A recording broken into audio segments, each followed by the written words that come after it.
China-challenge ko kayo, lalong-lalo na yung mga nagmamahal dito, mamaya isulat mo yung mga nagasta mo para sa sarili mo. Sa kabila, yung nagasta mo para sa mga taong minamahal mo, maiiyak ka na lang. Kasi kung tinipid mo pala at sinarili mo pala, yung mga pinanggasta mo para sa mga minamahal mo, mayaman ka na. Maluwag na ang buhay mo. Hayahay na. Hirap nung nagbigay ka pero parang hindi nalasahan.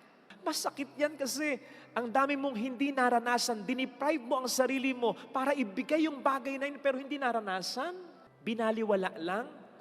Wag naman nating iparamdam sa Panginoon yan. Mula ngayon, lahat tayong very much able na magsimba, kayang-kayang magsimba, malakas, walang sakit, pwedeng lumabas ng bahay, ay obligado ng magsimba.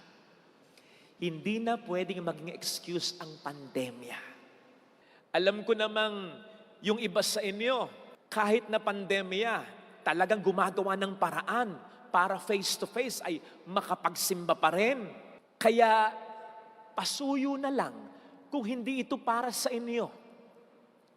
Pakisabi sa mga kakilala ninyo, sa mga kasama nyo sa bahay, na mula noon kahit walang pandemya, pahirapan na pag inaaya mong magsimba.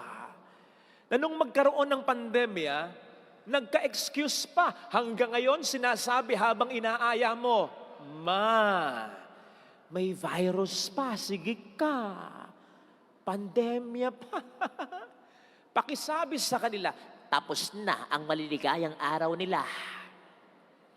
Ang mga online masses tulad nito ay para na lamang sa mga kapatid nating may sakit, nasa kulungan, or for some reasons, walang access sa pagsisimba. Pwede pa rin pa kayong manood ng mga online masses tulad nito. Pero, siguraduhin nyo lang po na ako lang ang papanoorin nyo. Joke, joke, joke. Siguraduhin nyo lang po na personal ay magsisimba pa rin kayo. You must realize this. Nung kasagsagan lalo ng pandemya, hindi tayo makapagsimba kahit gusto natin. Isipin po ninyo yung kapangyarihang nagawa ng online mass. Isipin mo yung sa cellphone ka lang nagsisimba, sa computer lang, pero iba yung dating sa'yo. May hunger sa'yo, may thirst sa'yo. Isipin po ninyo, nung panahon ng kasagsagan ng pandemya, lamang nating naranasan talaga ito.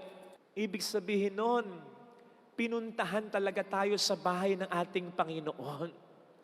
Dahil tayo'y mahal niya. Ngayong wala ng threat ang pandemya, sana tayo naman ang pumunta dito para personal na makasama siya.